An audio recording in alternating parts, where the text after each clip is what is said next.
Здравейте! Здравейте от мен, аз се казвам Петра Димитрова. Аз съм Дарко. Ние двайцата с Петра сме собственици на бар Петел. След това сме част от няколко платформи за развитие на бар общността и бар културата в България.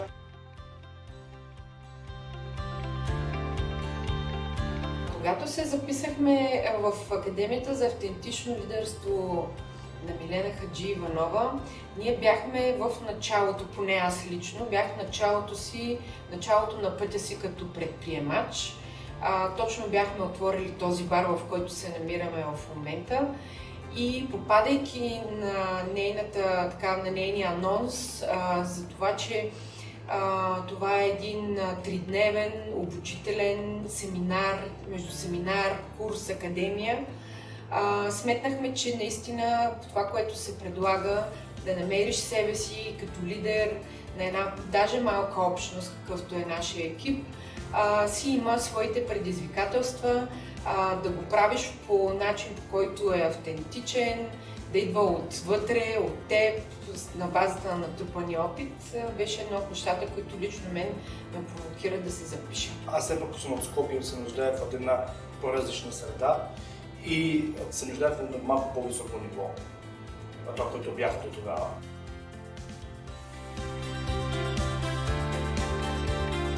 И от една компания направихме 3.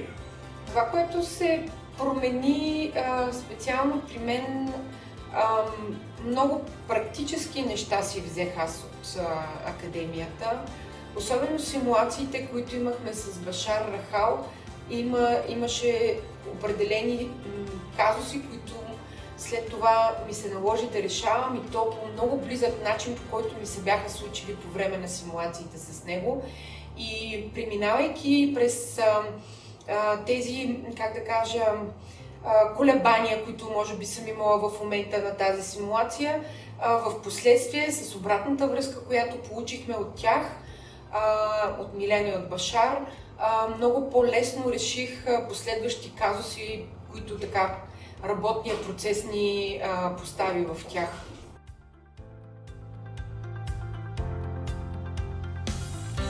Аз лично академията не я виждам само за лично развитие и за развитие на бизнес. Я виждам за нещо много по-сериозно, наистина. Справа не е нужно всеки човек да управлява много хора, за да е част от тази академия. Просто динамичен начин на живот в момента се нуждае от такъв тип обучение, и Петра каза нещо много хубаво. Когато получиш една обратна връзка от хора, които не ги познаваш. И те виждат там, се обучавате всичките заедно и накрая получаваш една хубава обратна връзка и наистина дава една хубава посока къде да тръгнеш, да се доразвиеш след това. За мен това беше много важно.